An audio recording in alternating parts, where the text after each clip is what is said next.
بسم اللہ الرحمن الرحیم۔ ایام فاطمہ کے حوالے سے گفتگو کا سلسلہ جاری ہے۔ آج نہایت ایک اہم اور دلچسپ موضوع کے ساتھ آپ کی خدمت میں حاضر ہوئے ہیں۔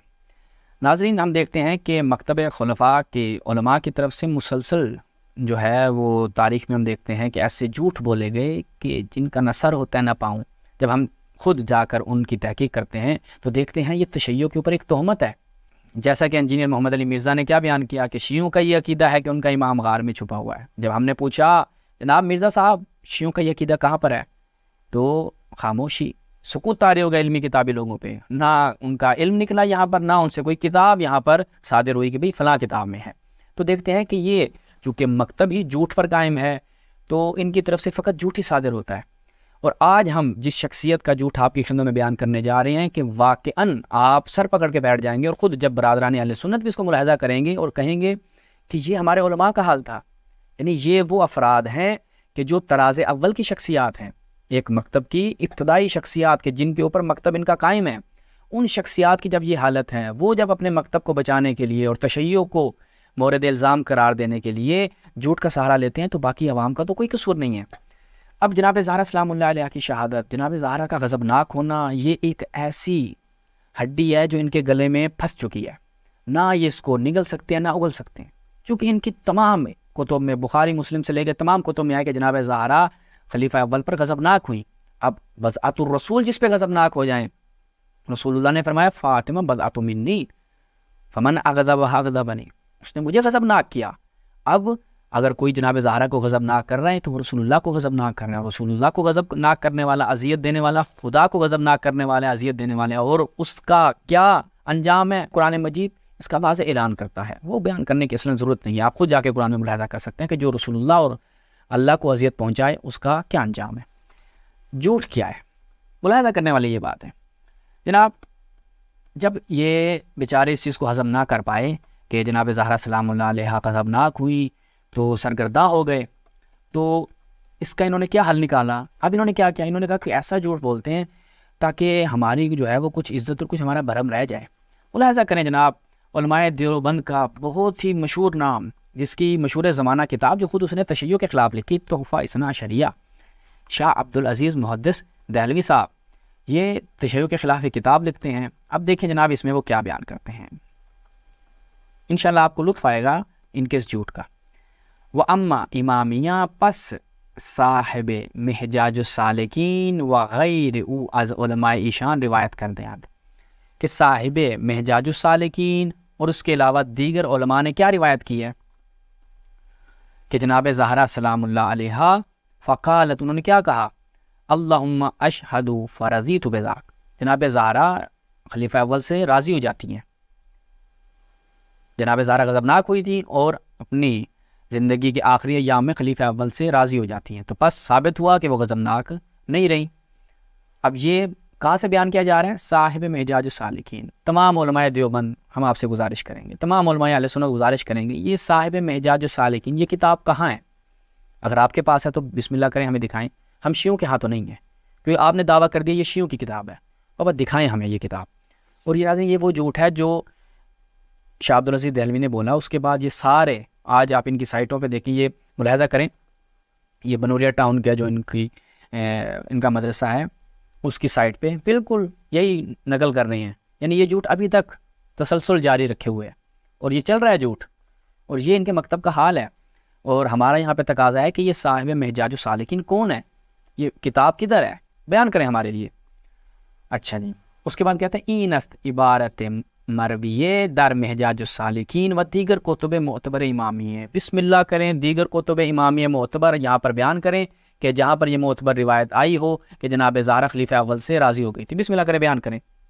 ہم تمام علماء اہل سنت کو، تمام علماء دیوبند کو یہ دعوت دیتے ہیں کہ آئیں محجاج السالکین کتاب کھولیں، عوام کے سامنے رکھیں، یہ تشیع کی معتبر ترین کتاب، اس کے مصنف کا نام بتائیں کہ جناب زہرا خلیفہ اول پر راضی ہو گئی تھی، بیان کریں بسم اللہ۔ اچھا جی، اب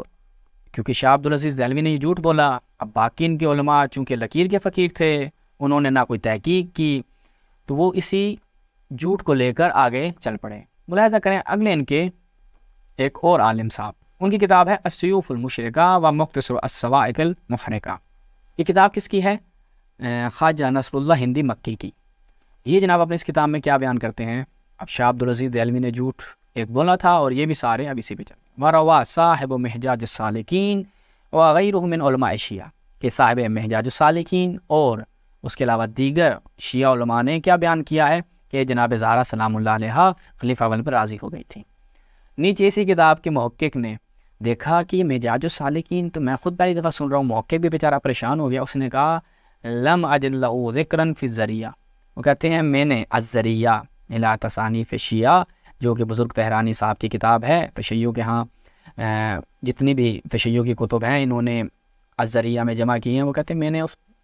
25-26 جلدیں کنگال ماری، مجھے محجاج السالکین نامی کتاب نہیں ملی، نہ اس کا مصنف ملا ہے، لیکن ان صاحب نے دعویٰ کر دیا کہ جی محجاج السالکین میں اور دیگر علماء شیعہ نے اس روایت کو بیان کیا ہے، یہ ان صاحب کا جھوٹ ہے۔ اس کے بعد ملاحظہ کریں دیوبند علماء کا ایک اور بہت بڑا نام محمد عمر سربازی نقشبندی، ان کی یہ کتاب ہے خلفائے راشدین از دیدگاہ امیر المومنین علی بن ابی طالب، یہ بھی جناب یہ ان کے پائے کے علماء شمار ہوتے ہیں۔ ناظرین یہ بھی کیا بیان کرتے ہیں، انہوں نے تو خیر حد کر دی،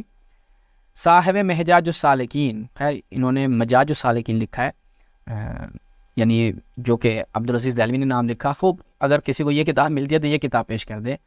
یہ نہ کوئی بعد میں کہے کہ جی اصل میں لفظ تھا مجاج السالکین یا مجاج السالکین میں حجاج غلط انہوں نے استعمال کیا یا غلط لکھا گیا، ٹائپنگ مسٹیک تھی۔ بابا مجاج السالکین ہے، مجاج السالکین ہے، جو آپ کا دل کرے یہ کتاب ڈھونڈ کے لائیں۔ آگے کیا کہتے ہیں، کتاب معتبر اہل تشیع، تشیع کیا ہے، بڑی معتبر کتاب ہے کدھر نہیں پتہ، موجود نہیں ہے، ٹھیک ہے، لیکن تشیع کی بڑی معتبر کتاب ہے، کدھر ہے بھائی وہ کتاب، ہمیں دکھائیں اگر اس میں کیا ہے، بالکل یہی چیز نقل کرتے ہیں کہ خلیفہ جناب زہرا کے پاس جاتے ہیں اور کہتے ہیں کہ جو آپ کے والد اس مال کے ساتھ کیا کرتے تھے میں بالکل ویسا کروں گا، اور جناب زہرا کہتے ہیں اللہم اشہد فرضیت بذالک، میں جو ہے وہ اس پر راضی ہوں، جو تم کہہ رہے ہو کہ میں رسول اللہ کے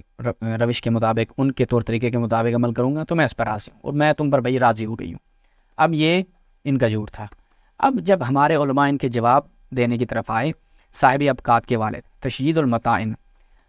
جو کہ رد ہے کس کا، تحفہ اثنا شریعہ کے بعض ابواب کا رد ہے، والد ہیں کس کے، صاحب ابقات الانوار کے جناب محمد قلی موسوی نشاپوری کنتوری لکھنوی، اپنی اس کتاب کی 3ری جلد میں جب آئے اس کا جواب دینے کے لیے تو وہ بھی بیچارے پریشان ہو گئے کہ بھائی اس شیعوں کی کون سی کتاب نکال کے لائے ہیں کہ جس کا کوئی وجود خارجی نہیں ہے، خارج میں یہ کتاب موجود نہیں ہے، ایک فرضی کتاب انہوں نے بنائی، ایک جھوٹ گھڑا اور ہمیں وہ کتاب نہیں ملتی۔ کیا بیان کرتے ہیں، پس جوابش آنس کے ماں محجاج السالکین و صاحب شرانی دانیم، کہ بھائی ہم محجاج السالکین کتاب اور اس کے جو مصنف ہے اس کو ہم جانتے ہی نہیں ہیں اور ہم اس کو نہیں پہچانتے،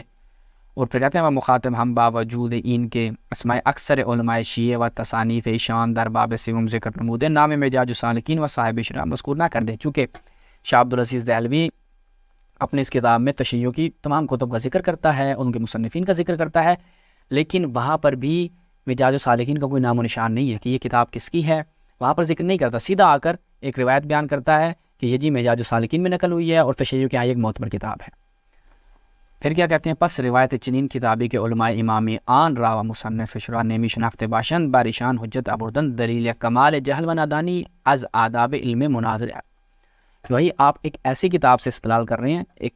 ہمارا اہل سنت بھائی آتا ہے کہتا ہے کہ آپ کیسے کہہ سکتے ہیں جناب زہرا خلیفہ اول پہ ناراض ہوئی، آپ کی اپنی کتابوں میں لکھا ہوا ہے کہ وہ راضی ہو گئی تھی۔ خوب، میں ہمارے اہل سنت بھائی یہ بتاؤ کہ ہماری کس کتاب میں لکھا ہوا ہے، تو آگے سے اہل سنت بھائی کہتے ہیں محجاج السالکین میں۔ خوب، بسم اللہ کریں، لائیں وہ کتاب، کدھر ہے؟ نہیں، وہ کتاب ہمارے پاس نہیں ہے، شاہ عبدالعزیز دہلوی نے ایسے چھوڑی تھی اور ہم نے پکڑ لی ہے، کتاب ہمارے پاس نہیں ہے۔ یعنی یہ وہ کہہ رہے ہیں کہ ایک ایسی کتاب سے آپ دلیل لے کر آ رہے ہیں اور تشیع کے اوپر حجت قائم کرنا چاہ رہے ہیں کہ جس کتاب کا وجود خارجی نہیں ہے، تشیع اسلم اس کتاب کو نہ پہچانتے ہیں نہ اس کے مصنف کو پہچانتے ہیں۔ ہرگاہ کے حال صاحب کتابی کے نامش بردے بود چنین باشند حال غیر او از علماء امامیہ کے نامش نہ بردے محض نوشتن ہمین لفظ اکتفا نمودے بر آن کی قیاس بیعت کر، وہ کہتے ہیں اس نے مصنف کا نام ہی نہیں لکھا، بس کہا صاحب محجاج السالکین، وہ صاحب کون ہے نہیں معلوم، نہ کتاب کا وجود ہے نہ اس کتاب کے مصنف کا، اور ان علماء اہل سنت نے بہت ڈٹھائی کے ساتھ بڑی صفائی کے ساتھ جھوٹ بول دیا کہ بھئی تشیع کی معتبر کتابوں میں یہ چیز آئی ہے، یہ جناب زہرا خلیفہ اول پر راضی ہو گئی تھی۔ تو ناظرین یہاں سے آپ فیصلہ کریں بالکل ہمارے برادران اہل سنت کہ یہ جھوٹ گھڑنے کی ضرورت کیوں پڑی، چونکہ حقیقت دوسری طرف نہایت واضح اور روشن ہے کہ جناب زہرا رسول اللہ کی دختر، رسول اللہ نے جن کے متعلق فرمایا فاطمہ بدعۃ منی، ان کے متعلق کیا ہے، وہ غضبناک ہوئی تھیں۔ اب اس معاملے کو تھوڑا سا اسٹیبل کرنے کے لیے انہوں نے یہ جھوٹ گھڑا کہ بھائی شیعوں کی اپنی کتابوں میں راضی ہو گئی تھیں، جبکہ ایسی کوئی نہ کتاب ہے نہ ایسی کوئی روایت تشیع کے ہاں پائی جاتی ہے۔ تو آپ خود فیصلہ کریں کہ یہ علماء کہ جو تشیع کے خلاف آ کر عرضہ سرائی کرتے ہیں خود جھوٹ کا سہارا لیتے ہیں۔ انشاءاللہ اگلی قسط میں جدید مطالب کے ساتھ آپ کے خدمت میں حاضر ہوں گے، تب تک کے لیے السلام علیکم ورحمۃ اللہ یا علی مدد۔ یوٹیوب انالیٹکس کے مطابق آپ ویورز میں سے 76% ایسے افراد ہیں جنہوں نے ابھی تک ہمارے چینل کو سبسکرائب نہیں کیا ہے، اور جن افراد نے سبسکرائب کیا ہے ان میں صرف 25% افراد نے بیل آئیکن کو پریس کیا ہے۔ میں آپ تمام ویورز سے ریکویسٹ کروں گا کہ ہمارے چینل کو سبسکرائب کریں اور بیل آئیکن کو پریس کریں تاکہ ہماری اگلی ویڈیوز آسانی سے آپ تک پہنچ سکیں۔